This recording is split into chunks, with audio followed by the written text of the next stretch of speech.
Good morning.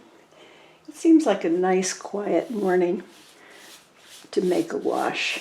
I have no idea where this is going to go, but I just can't seem to not do it today. So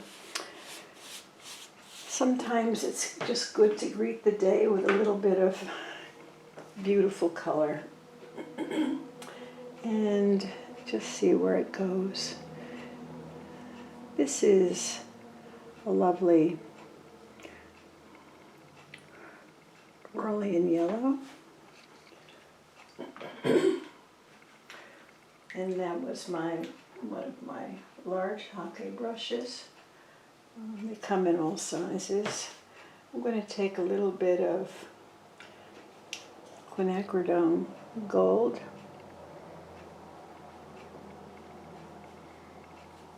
Put that in there too.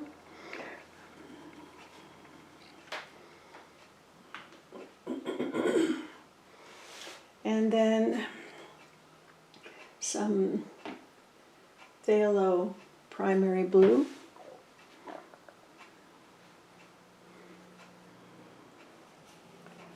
I was a little concerned about whether I would do this because I don't want to make it green, but I thought, well, let me give it a try and see if I can mostly have a little bit of emergence of the two colors, but of the yellow and green, but not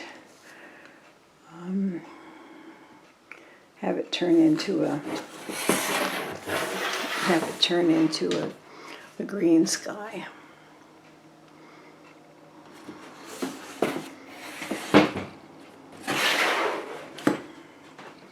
I'm going to take a little bit of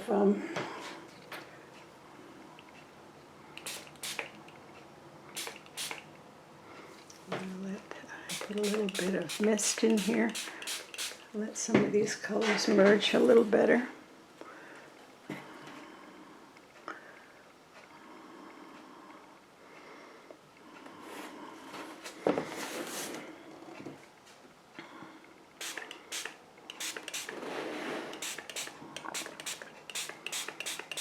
The thing about the phthalo blue, I almost never use it. It's such a gorgeous color. But the reason I don't use it is that it's a staining color. And so once you put it on there, you really can't get rid of it.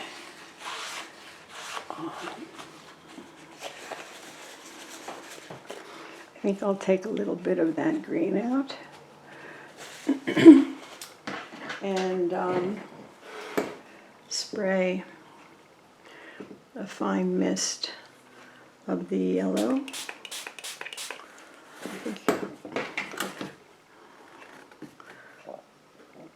And gold. And a little more over here.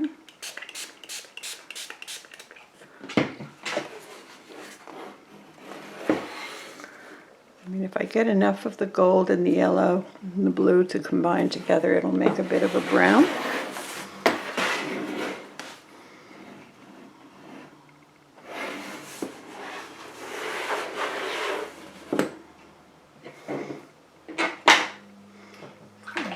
So I'm going to take a bit more gold over here and just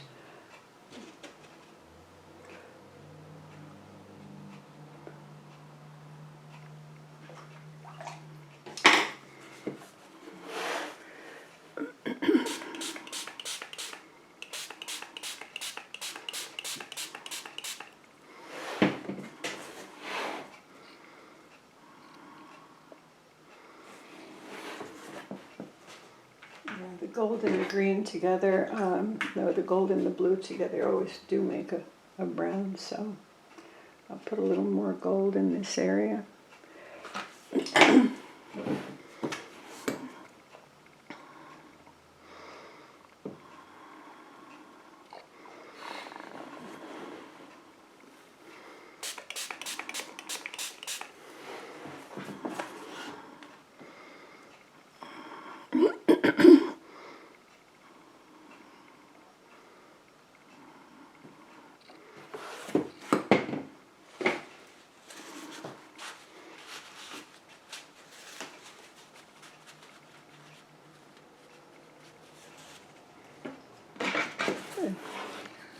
think that makes kind of an interesting potential. So we'll just let that dry and see how it comes out.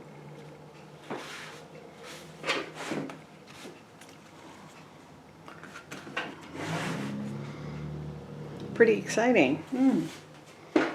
Yeah.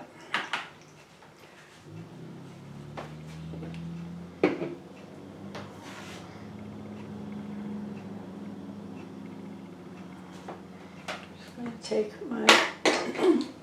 a dry squirrel and mop up a little color here. I'm going to do the same thing over here. I'm just going to soften some of these edges with a little bit of this dry squirrel flat brush.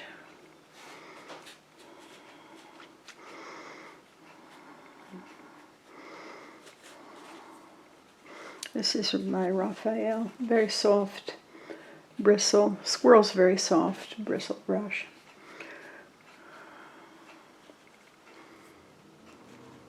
This is called Raphael Soft Aqua.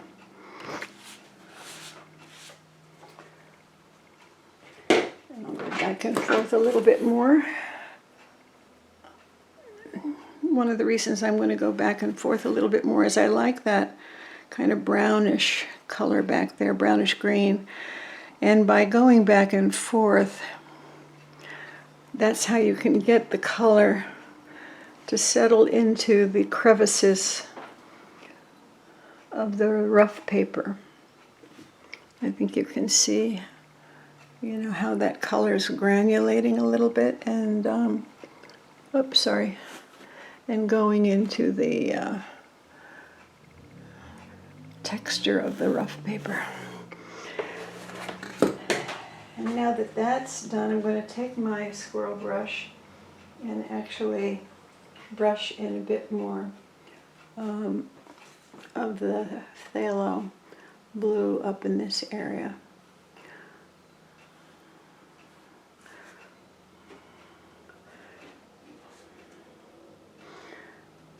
And on the side here.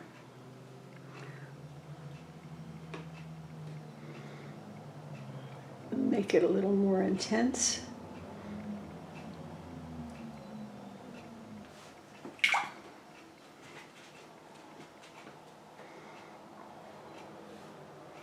Blend it a little bit, and then again, just let it mix and blend. I like the idea of that corner being a little bit darker as the night settles in. I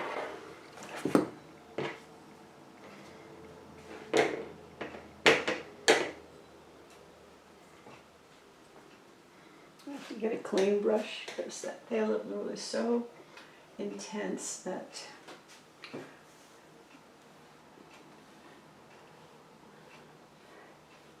takes a while to get the color out. Already my bucket of water is completely green. Now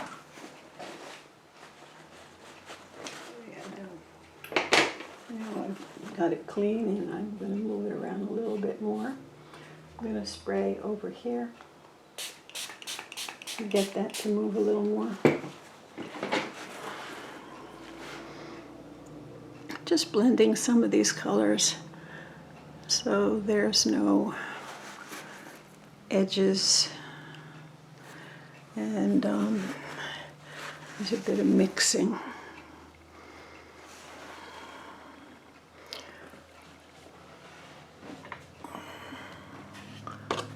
It's really quite pretty. I think you can see it now.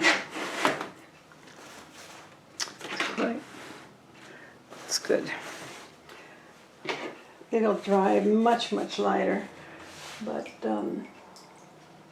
I love the variations in the colors. Let's see if I can get this to be just a little more. I'm going to put a little more of the quinacradone over here. And a little more of the erosion here. Now I'm going to go back and forth just a bit more.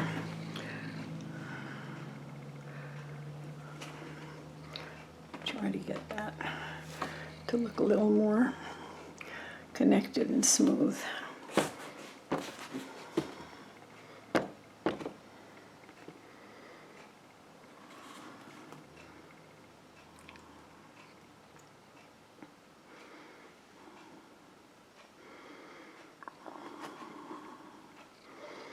Yeah, I think that's about as much as I can do. Move this corner a little bit. I just tape down the corners because this is a block of rough paper, and when the corners get wet they lift a little bit, so I'll just take that up for now. It's kind of holding the paint, making it a little messy. I'll tape it down after it dries.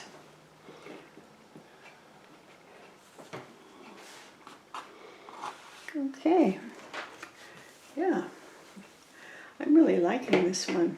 It's a nice way to start the day. After letting the dogs out, they're all outside for the morning, all 5 of them, in different spots, depending on where I need to be. But they can see each other, and they're not in kennels, but I have some very large pens. And sometimes I have to keep my puppies separate from the adults because they're still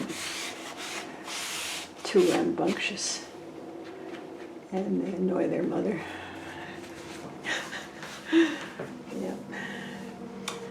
Yeah, I didn't intend for this sky to kind of end in the middle of the paper. I usually don't like to do that. It just kind of happened. No. Just kind of happened because I like to have a little more.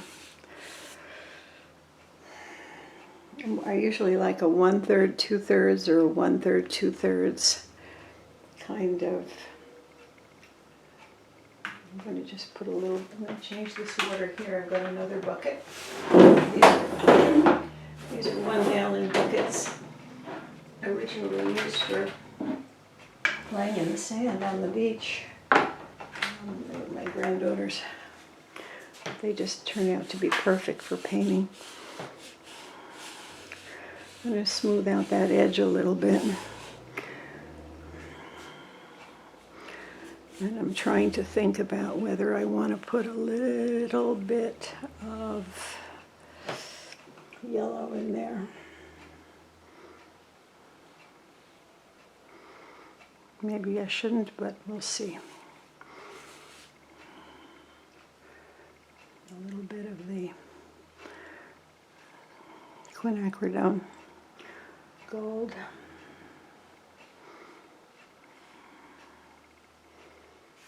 Okay.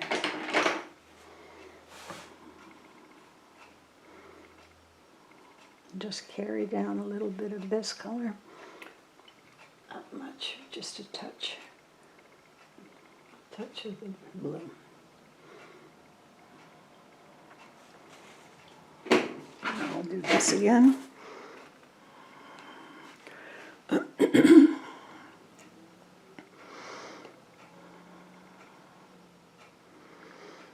main thing is to keep it going so that you don't get any hard edges or any blooms. I'm going to spray a little bit up here. There, that's right. Just right. Just right. I'm a little happier with a lower horizon. And the color came down well. Do a little more. I'm going to put a dab of this color up here because it's kind of making an edge. Okay, so just back and forth a little bit.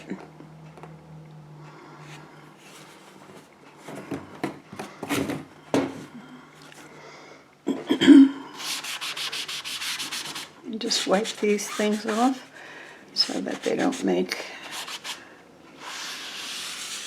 a problem in the painting. Clean this edge off here. Yeah. I think that works a little better for me. I don't like to have the horizon in the middle of the paper. It's still a little close to the middle, but I think it'll work. Good.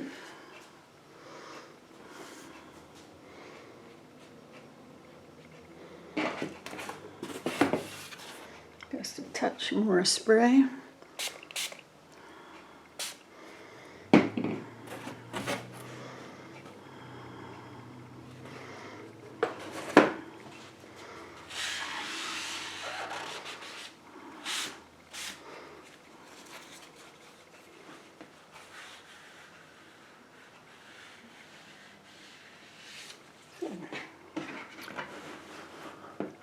Nice. I have about 10 of these boards, and actually right now I've got at least 8 of them in play, because many times you'll do something like this and you have to leave it and then go on to something else, and then leave that and go on to something else, and take the time to look at everything in the daylight. Right now I've got all the blinds closed because the temperatures have been really high, up in the 90s. And so I'm trying to keep the morning sun out of the room. So I'm just working with the studio light right now. But before I do anything on this, I'll want to look at it in daylight, in normal light, and also evening light, have a sense of how the colors play in different light. Okay, I hope you enjoyed the exercise. That was a, yep.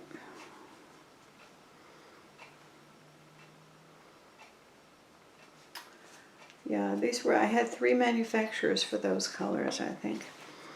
I had Maimler, was the primary blue cyan, which is a phthalo blue, and Daniel Smith. There was a Grumacher Aurelian yellow, and the Daniel Smith quinacradone gold. Okay, all set. Thank you for joining me in my studio. We'll get back to this and see what we can do with it.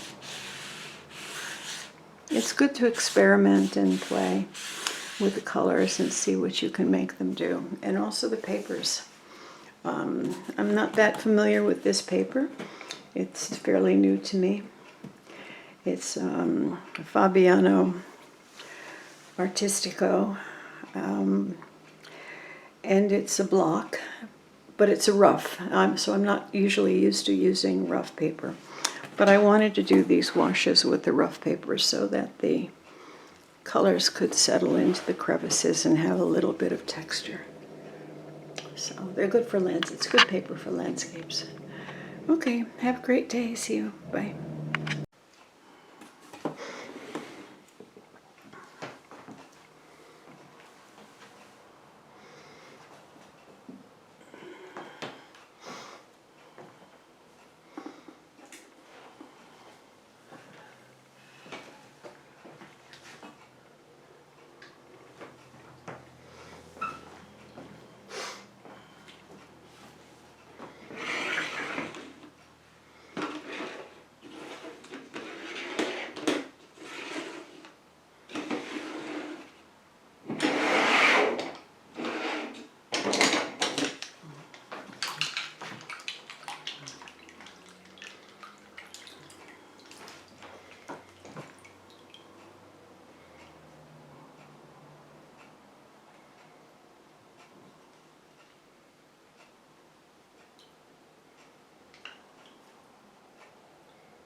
added a little bit of Van Dyke brown down near the bottom and let it flow.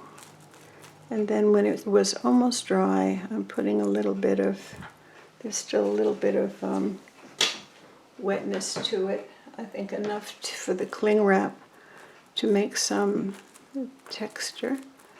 So yeah, I can see that it's moving paint around when you move the cling wrap around. And so I'll just make a little bit of texture, and by moving the wrap around. And I'll have to leave that all day till it's totally dry.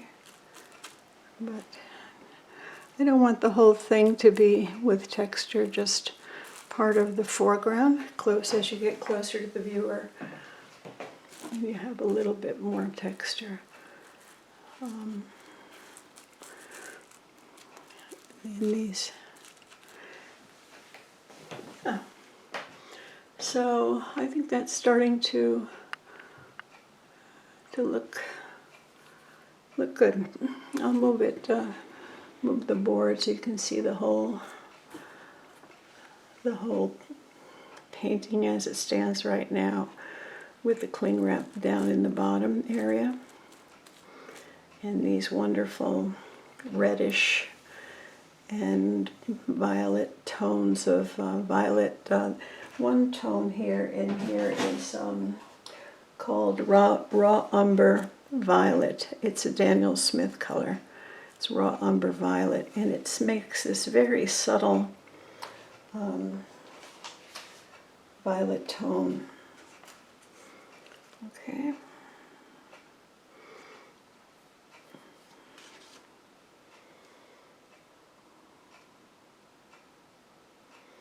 And there's a brown in here that I was talking about. It's a Namer blue called Still Life Grain Brown. So one of the reasons I put the cling wrap on was I'm hoping that Still Life Grain Brown might give me some nice granulation. Okay, we'll let this dry. Okay, this is the finished foreground with the cling wrap removed. You can see a bit of the texture that it has left. Here's some, I'll turn the board. You can see some of that texture there. But yet it has blended in fairly well with the brush stroke here. And of course the sky is luminous. I'm not sure still what I will put in here. It's very bizarre, but I'm almost seeing a little prairie house over here. I'll look at it and something will emerge. I may do something very simple like that. Create some kind of a tiny little remote cabin with some trees. I'm not thinking that I will put any mountains in here,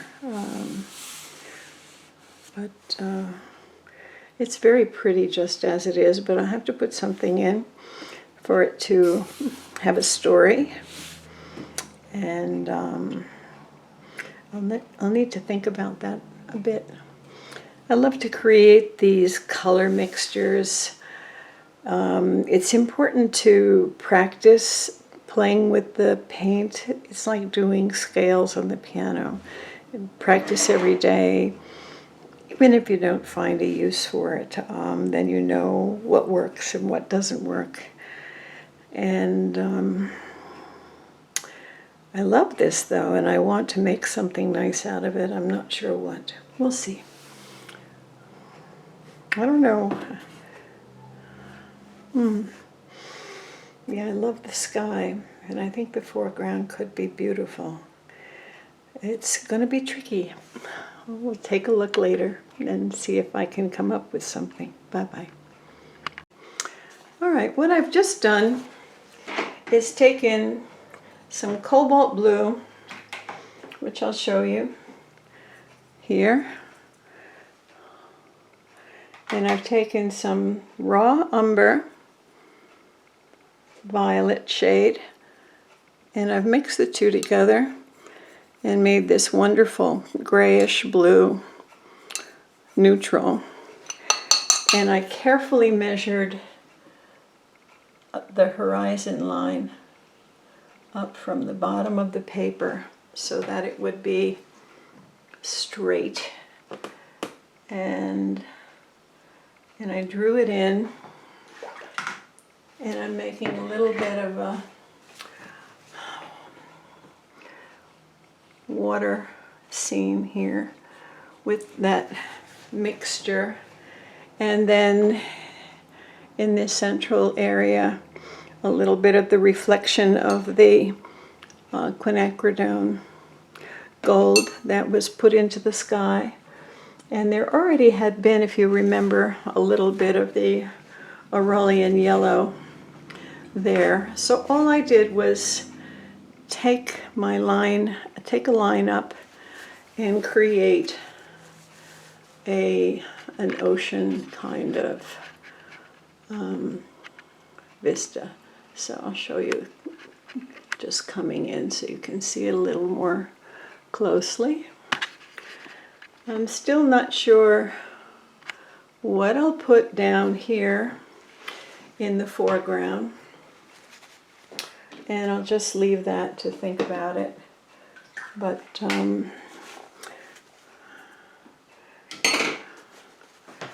I'll let the painting speak to me and decide as I go along. Take care. I hope you enjoy seeing the process. Hi, I'm back. I was looking at this and trying to see how to configure some things that would work in this painting. So I decided to put some beach erosion fencing in. Very straightforward, slats of wood, making them a bit uneven and even one broken here, just to fit the landscape. I'll put in some sea grasses and then the shadows, because the light is from here and there'll be shadows of these fence posts coming down on the terrain.